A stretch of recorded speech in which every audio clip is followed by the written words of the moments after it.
Well, we are continuing on with our celebrating the things that don't change season. And as you may have guessed, we are just simply celebrating the joy of flowers, and specifically the joy of painting flowers. It never gets old, and I talk about that in the video today as we paint a peony, which by far has been the flower that I have painted the most this year, perhaps right behind sunflowers. So get out your paints and sketch with me. We're gonna have so much fun painting this lovely, beautiful flower. Hi everyone, well, welcome to this week's Celebrating the Things That Don't Change, part of our ongoing series. We just have a few more weeks left in the Creative Season YouTube channel, so welcome. And today we are simply celebrating the joy of painting flowers. So we are going to paint a peony today. I realized I had some sketches done. This one was actually from the new series, the new course that's out, Paint and Pray through Psalm 91. And so you'll see on this one, which is another flower I did, you're going to see some writing on there. We're not going to do that today. That's part of the course. And you can actually, I'll have a link for the free session online. But that's just the idea of painting a peony and just enjoying painting flowers. I thought earlier this year, I'm going to get my colors ready as we're talking. I kind of wondered, I wonder if I'm going to get tired of painting flowers. Like, is this the year, as I was looking at the projects I wanted to take on and just the different flowers I wanted to learn to paint? And it was pretty much a resounding no. I'm just going to get my pink already here. In fact, I have a little bit of red, but I really want the pink. Because flowers, there's endless flowers that you can paint, and it just never gets old at all. And there's so much variety within painting flowers. We could even spend all sorts of time painting. I'm going to start with some green today. We could spend all sorts of time painting sunflowers or peonies, and there would be endless interest, because they're so different. I will have this sketch up on the website. I will point out that I did end up adding a few more petals. Peonies were one of the flowers that I really wanted to, I wouldn't say, I certainly haven't mastered them at all, but I wanted to get a lot more comfortable painting them. And so I looked at them and painted them from live flowers and just was observing them and their distinguishable characteristics. And I kind of came up with a way to create a way to paint them without painting their 3 million, not really, but so many petals, that where they still looked like a peony, but there wasn't tons of detail work to do. So right now I'm just adding in my green. As you can see, I'm going to put on, I'm actually wanting my hooker's green. I grabbed some permanent green, but I'm actually going, and I'm going to put in the show notes, use that darker hooker's green, because the leaves of peonies, of course, it's summertime, they've all gone away, but the leaves of the peony are a nice, darker, cooler green. So I'm just going to dab that around in here. I'll add a little bit of yellow. Now, with the peony, if you'll notice, if you were looking at some pictures of peonies, or unless you're, of course, watching this at a season in the spring, early summer, where you can get them, you'll notice that where the leaves have been cut off, the stems, it's a little bit brown. And we're going to create that color. I'm going to come in closer here so you can see that just by adding a little bit of pink. So I'm going to stop about there. Well, I'm going to actually add this little guy, the little protective stem that kind of comes off as the flowers unfurl. I thought that was really interesting how around the peony, if you see them before they explode, they have the stems that almost wrap around to protect those petals. And then as the flowers unfurl, the petals unfurl, they kind of come off. And they usually will fall off, I noticed, but some of them would hang around. And that's just one of those distinguishing characteristics of the flowers as well. I am going to pick up just a bit of pink here, and I'm going to add it to the edges where I saw the peony stem was cut just a little bit, and just a little bit along the edges, because what pink and green, as you probably know too, they always makes a brown. So instead of trying to incorporate another color, I want to use as few colors as possible and have a really nice clean palette so that the whole painting will harmonize and sing together. And so that's why that would be the only place we would need a brown, so I'm not going to put a brown I am just going to add a little bit more green where it looks super pink because it will merge and it will turn into a brown. I'm going to put a little bit up there, and that will also be a bit of a shadow, and then just go around my leaves here. So I'm curious if you enjoy painting flowers as much as I do, and I paint some other things. I love to paint homes, especially people. I just finished a commission work of painting someone's home and do that from time to time. And I love homes, especially with like gardens around them or trees or holiday homes where we have the wreaths on them. But I really come back again and again and again to painting flowers. They're just a joy, and nature provides an endless supply of inspiration. I've often thought that flowers are one of God's gifts to us, and He gives it indiscriminately, so it's a bit of a luxury, but it's a luxury accessible for all. Even if you may not have a garden or a space for a garden, you can find flowers nearby. Even I'm in New York right now, and I had no idea there would be so many flowers in the parks, and people plant them in their planters or around the trees, and they're everywhere. I think for many of us, we find so much joy in flowers. Of course, certain seasons, they're definitely more prolific than others. Okay, I think that looks good. I am going to leave some of that white space. For now, I'm considering, do I want to add a little bit of yellow in there?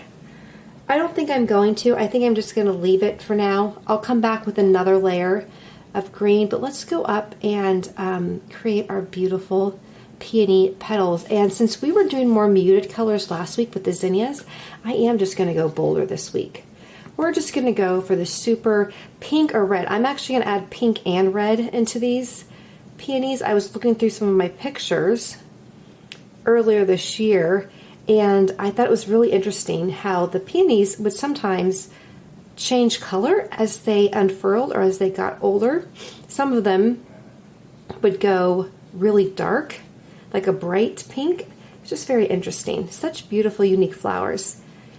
So I noticed too that the petals are so huge, and they kind of umbrella out as well. And so I'm just going to create that sense of movement, even with my paintbrush, of just painting outward. And don't forget to leave white space, right? Because that will help that sense of the watercolor bouncing and creating a bit of a two-dimensional or three-dimensional look, and we're moving away from a flat look.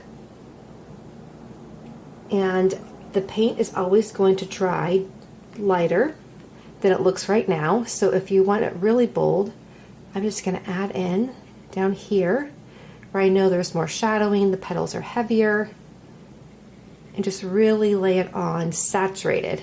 If you see a little bit of green get in, either grab a dry brush and just sop it up a little bit, or if it's only a little bit, that's no problem. No problem at all. The petals up here that you can just see them, they're nice and thin. I'm going to just do a little bit of a lighter pink, and I'm going to let a lot of white peek out, and I'm not going to try to dry it. And so just moving in here and just creating those lines. When I originally sketched this one, I like to sketch it a little bit at an angle so we can get as much of the fullness of the peonies as possible. They're so pretty, aren't they? Okay, and they're huge. I love how big they are. I was on Instagram back in the spring, of course, when the peonies were in full bloom, and it was fun to see people who were growing peonies in their garden, and then they would show the peony as it exploded and how big they get. I mean, they're just massive flowers. It's amazing to me. I think it was Pinterest where I first became aware of peonies. They were not native to where I grew up. And do you remember, like, I don't, depending on your age and when you jumped onto social media, I remember when Pinterest first came out, and I was at a conference. I was at it was in 2011, so I think it was fairly new, and someone was talking about it, and I got on, and I think for all of us who love beauty and love flowers and art and cooking, I mean, everything creative, right? Pinterest is such a happy place. We just fell in love. And I remember the gal who was talking about it, She's like, I don't know if this is going to be a lasting thing, this Pinterest. It sure has been. But anyways, that's where I think I discovered peonies. They would start coming across my feed, and I had just never seen such gorgeous flowers before. And then, of course, once you see them, you're on the hunt. You're on the hunt to find them.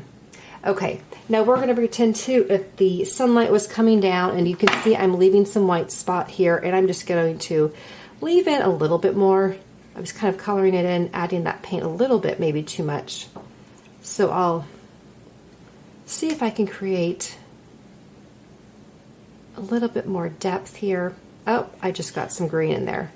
That's what happens. You know, I love our 20-minute painting times because I think too, we can find 20 minutes once a week, right?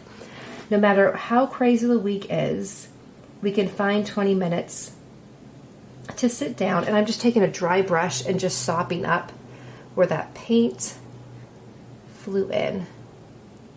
We could take 20 minutes and paint something lovely. And I think that's another reason of why I enjoy painting same subject matter, such as flowers, is because I can go back to it. I'm going to let it dry for a minute. Again and again, and because I'm doing it fairly consistently, it doesn't feel foreign. Because if I kept up, for example, switching around, I don't know, architecture, sheep, one week, portraits the next week, cars the following week, you know what I mean? Okay, so I'm just taking a quick look at it, and so far I like what I'm seeing. And you can see too, once again, the joy of painting flowers, celebrating those things that don't change. It's always so much fun, and there's so much variety. I took a bit of it because I added some red to that pink. It's a little bit of a warmer overview, some of those more bolder peonies, versus this one I did the pink with the purple around it, and it has very much a different look. So no matter what color scheme you like, or if you just love all the colors, it's so much fun to paint these flowers. Now to finish this off, what I think I'm going to do is I do want to create a little bit of a background. However, we know that if we start painting that now, it's going to be potentially problematic, right? That always happens with when it's wet like this. And so I want to create a color that's really light. I think I'm actually going to use a little bit of yellow. And so I have a cadmium yellow light hue here. I am going to go ahead, and since I'm putting it in some other places, I'm going to add just a little bit of yellow in my leaves here, just to warm those up, just where the light might be hitting them a little bit. They do have all the peony, all the petals covering them, so that's going to be actually casting some shadow. So right over here where I know the shadow's thick, I'm not sure, can a shadow be thick? It's heavy. Where the shadow's heavier, I'm going to take the paint and add it a darker color here, and then here, and then over here underneath this area, I'm going to add that green here, and I'll bring that in a little bit closer so you can see that. You can see where it really makes a difference to add in another layer of paint, and we are not even at our 20-minute mark yet, so we're doing really well. We're moving right along as we paint. I often don't paint the entire stem the same color because the light will hit it differently too, and there are different color greens, plus we have our brown in there, so I'm just going to leave that alone. I'm going to add a little bit of green to the yellow so it's more of a warmer green and not a bold yellow in my leaf. Okay, I'm going to create that edge here and my nice pointy edge on the peony flower, or leaf I should say, and then down here, just little ways to create a lot of depth into the painting, right? Okay, so that looks good. I do have a little bit of that green in here where I will go over with the pink later. I'm going to rinse out the brush really good, maybe even grab a different brush if you wanted to, and I'm going to just pick up some of that yellow and really lightly, I'm just going to wash around the painting. I might actually let this dry and come back and do it a little bit more thoroughly later, but just so you can see how pretty that is with the warmth of the yellow against the leaves and then against this more of a warmer color peony. And if you wanted to do, you know, the pink background, that would be lovely too. I found that when I did a green background, I wasn't quite as happy with it. I do a peony, a special, like it is a portrait class is what I call it. And we do create a background of a green against the peonies. We just go in super close. And that's nice, but I don't know. It's maybe just a bit too much green for me. So pick a color that's gonna be, that you enjoy, and do just a nice light wash around it. It just brings in some movement. You might notice too that if you have some paint that dipped like up here, just take a nice, again, a dry brush or a paper towel or a soft cloth, and then just sop up where that excess paint is. And then you can hardly even tell it was there. I'm gonna let this area wait just a little bit, and then I'll end up going back over and painting that as well, just a little bit of color there. I'm gonna add a little bit more paint to my petals right here. I did saturate them pretty good, and so I'm noticing my paper is buckling just a little bit, and that's okay. I can just, what I'll do is after this completely dries, I will set it underneath some really heavy books, and that will flatten it out, won't it? And take care of that. If you want to add some detail, use that tip of your brush and just add in right over here and in here some of those distinct shapes of the peony petals on top. And there we go. We are just about done. I think that turned out beautiful, just beautifully. And again, you could always come back in and add another layer if you want more intensity, if you want to show the intensity too, where there's going to be some shadowing. Come back in here, for example, and just add some more color. But I think that's lovely. I think that's really lovely. I'll take my yellow again, nice, and wash it down pretty light. Go right under here, all the way around. And I will include the links to the peony class, and I'll include the link to the first session of the Paint and Pray, which we also paint a peony on that one, and that one's a free one. And feel free to explore if you're like me and just decided that you fell in love, or maybe you've loved peonies for a long time. We'll paint some more together. Okay, isn't that fun? Our 20 minutes of painting time this week. I hope you enjoyed it. I will see you very soon as we continue to celebrate for a few more weeks the things that don't change. This week's topic has been the joy of painting flowers. That never changes and never gets old, and there's endless variety within nature. All right, I hope you guys have a fantastic